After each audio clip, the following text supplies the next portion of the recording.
I have walked for an hour every day for over a year. I started walking last May because in September, I was taking a solo golf trip to Ireland. I was overweight and I needed to get in shape because I was playing 9 golf courses in 8 days and I was going to be walking and carrying my own bag. And if I didn't do something, it was going to be a miserable trip. My neighborhood has a figure 8 loop I'll show you in just a few minutes. That's just a little over a mile. So my first week, Monday through Friday, I walked 2 laps around the neighborhood. The next, I took the weekend off. The next week, I walked 3 laps around the neighborhood, took the weekend off. Third week, walked 4 laps around the neighborhood. I figured if I could walk 4 miles continuously, that I'd have no problem walking the golf course. Well, once I hit that 4-mile mark, I started asking some questions, started doing some research, started saying, hey, how much walking do I have to do to lose weight? And this is a story that I want to tell you because this is when my whole walking process changed from a mission to get ready for a golf trip to a lifestyle change and something that I was doing for my own personal health. So let me go sit down and I'll explain the story, because if I can do it, you can do it, and maybe this will help you. So the first question I started asking myself once I hit the 4 miles in the 3rd week was, gee, I wonder how much walking I have to do to lose weight. So I started doing some research and found out very quickly, you can't walk enough to lose weight because you don't burn enough calories. But in that research, I was on YouTube and I found a video, which I will put a link to the video down below because this video changed everything with me. It was a guy and he was talking about how to burn fat over 50. And I said, well, hell, I'm fat. I need to burn some. How do I do it? Well, it was about walking, that you can burn fat when you walk. It just mattered about when you walked and how long it had been since you had eaten. So he was talking about walking in a fasted state. So the theory was that if you got up and the first thing you did in the morning is went for a walk, and let's say you walked at 6 o'clock in the morning, and the night before you had your last thing to eat at 6 o'clock at night, that your body had had 12 hours to use up everything that it needed out of what you ate. It was all gone. So therefore, in the morning when you walked, the energy that you needed to walk came from burning fat. So I was blown away. Well, it just so happened that the next 2 days I had a golf lesson, and that's my job. I'm a golf instructor. One day with a cardiologist, the next day with another cardiologist. These 2 guys, I was giving them lessons at the time. So I said, hell, let me ask these guys if this video is true. Because if this video is true, I love it. First doctor, I asked him about the concept. He says, absolutely, that is true. He then threw in there, but there is only one way to lose weight and one way to lose weight only, and that's to burn more calories than you eat. He said, so yes, you're burning fat in the morning. He said, but if you continue to eat more than you burn, you are not going to lose weight and you'll regain fat. Okay, I didn't like the sound of that.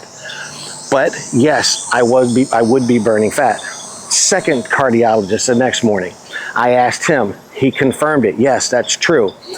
He said, I thought you were burning belly fat. He said, you can't target fat burning. He said, it's going to come from anywhere. He said, but besides the fat burning, he went into more detail. He said, what you are doing is so healthy for you.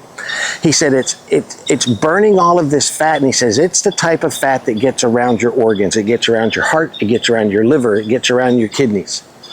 He said, so right there, it's a healthy choice. He said the second thing, he was talking about your legs and the veins in your legs and the blood vessels and how it regrows them and how you just get in shape. And so everything that he was saying was, this is an incredible lifestyle change. It is a change for your health. Well, I was sold. So my walking then changed. I quit taking the weekends off. I then started walking every single morning. And when I started walking, I would walk 4 laps of my neighborhood. And here's my neighborhood right here. Okay, here's the picture. It's a figure 8. And if you walk, and where that red arrow is, that's my house. If you start walking there and walk around the figure 8, like I said, it's just over a mile.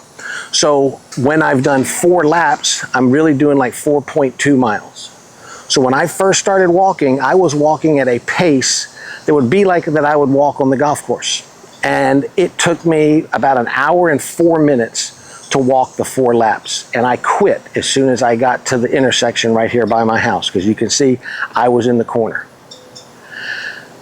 Well, as I kept walking, I also changed my eating habits. I would try not to eat anything past 5:30 in the evening, because I was getting up very early in the morning to walk, because I would be at work at 8 o'clock in the morning. I had cut out sugar already, but there was no snacking in between meals, and I started eating breakfast, lunch, and a lighter dinner at 5:30. I also then started trying to have a little protein at breakfast. I was not a protein at breakfast person. I was a bowl of cereal with a banana on it. So I was adding a little protein to that. So I not only started walking, but I changed my diet, and all of a sudden weight started dropping off. I started the process at 237 to 238 pounds. Here's a picture of me right there. That's me doing a Bluebird video on this channel. I could hardly get that jacket buttoned, okay? I was overweight. I eventually got down to the lowest I got down to was 198 pounds. It had been the first time I was under 200 pounds in, I think, 25, 30 years. Since then, I have continued to keep the weight off. I fluctuate somewhere between 199 and 203, 204 in that range, but I'm very happy at that range. Now, there were a lot of other benefits to this walking that I will get to in a second video, because I don't want this video to get too long. But let me show you how my walking starts and how I eliminated some barriers of entry to walking. I knew that I needed to be able to easily do this because I can get off track. I didn't want to have to get in my car and drive somewhere to go walk, because there would be mornings I would get up and say, I'm not going to drive over there. It made things too long. So I removed all the barriers of entry to this process, and I have stuck with it. And I do not get out of bed nowadays without going for an hour-long walk before I do anything else in the day. So the first barrier of entry that I removed was having to go somewhere, like I just said. I walk in my neighborhood. I come out the back door and I am gone. Now, y'all are gonna have to pretend this is the morning time, because I can't film this when I'm starting my walk because it's still dark and this would be a bad video. But let's just pretend it's 20 minutes after 5 a.m. I've walked out the door. First thing I do is I stand here on my steps and I do a little bit of stretching. I stretch out my calves to get them warmed up. I then jump in and I'm gonna stretch out my hip flexors, getting them to where I feel stretched out there. And then the last thing I do is I do 15 push-ups on these, just incline push-ups on these handrails. And I do 15 of these every single morning before I start my walk. Now after those push-ups, I'm ready to go. And now I start walking down my driveway and I continue to stretch and warm up my hips. So as I come down the driveway, I continue to warm up my hips. Then I'll do some this way. So I typically do 3 of each on each leg or each hip as I come down the driveway. So as I come out of the driveway, I make my way up here to the intersection, and that's where my walk is going to start. I always have my cell phone with me because now I time my walks. As I continued to walk and I started getting lighter, I started walking faster. Now I am paying attention to not just the 4 laps, I walk an hour, and now I am past the 4 laps. I'm going between 4.3 and 4.5 miles in that hour. So when I get up here to the intersection, I stop.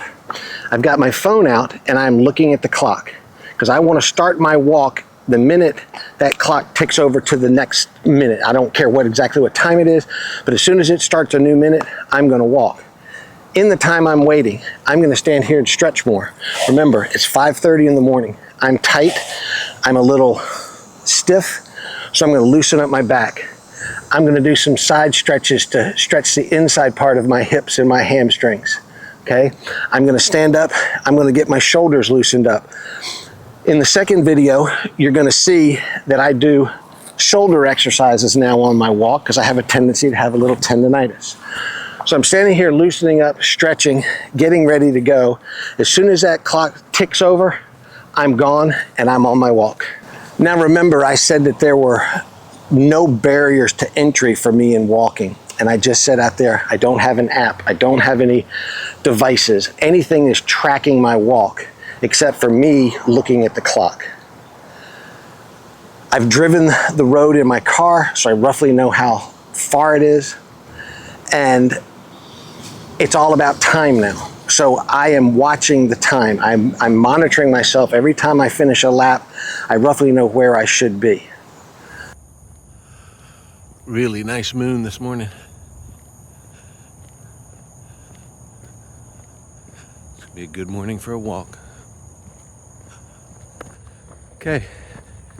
To finish my second lap, walking past my house again, and there's the sun will be coming up just over there. All right, so here's the completion of my fourth lap, passing my house for the fourth time.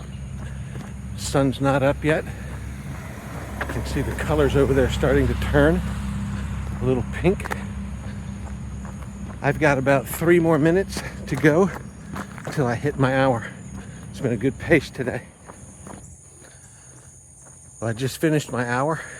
I had a good pace today. I would call it average. But average is great on my morning walk. So now I just got to get back to the house and we'll wrap this video up. So one of the reasons that I started this YouTube channel was because of the way that I use YouTube. I use YouTube to get ideas for building things, for walking. You know, you saw how I got an idea from the video that I've gotten the link. And so that's what my videos are for. My videos are to help you, just to give you ideas. You've got ideas. I want you to know that you can do it. Now, don't think that you have to go out there and start walking and completing as much as I'm completing. Remember, I've been doing this for over a year. If you get out there and you can only walk 15 minutes in the morning, get out there and walk 15 minutes. Gradually build up your stamina. If you can walk a mile, walk a mile. If you can build yourself up to 2 miles, do it. But get out there in the morning, get the first thing you do, get that walk. It really gives you a great feeling. It gives you a good start to the day. I walk with no earbuds. People refer to it as quiet walking. I think it gives me great time to think. I mean, I've got an hour. I can think, I can say a prayer or two, whatever you want to do when you're out there. Well, thanks for coming in and watching this video. Remember that I'm going to have part number 2, talking about some of the other benefits, some of the other health benefits that I have seen. Hey, the mental benefits that I have seen are great as well. So y'all have a great day. Get out there and get walking. And remember, if you've got an idea, you can do it easy if you just put your mind to it. See ya.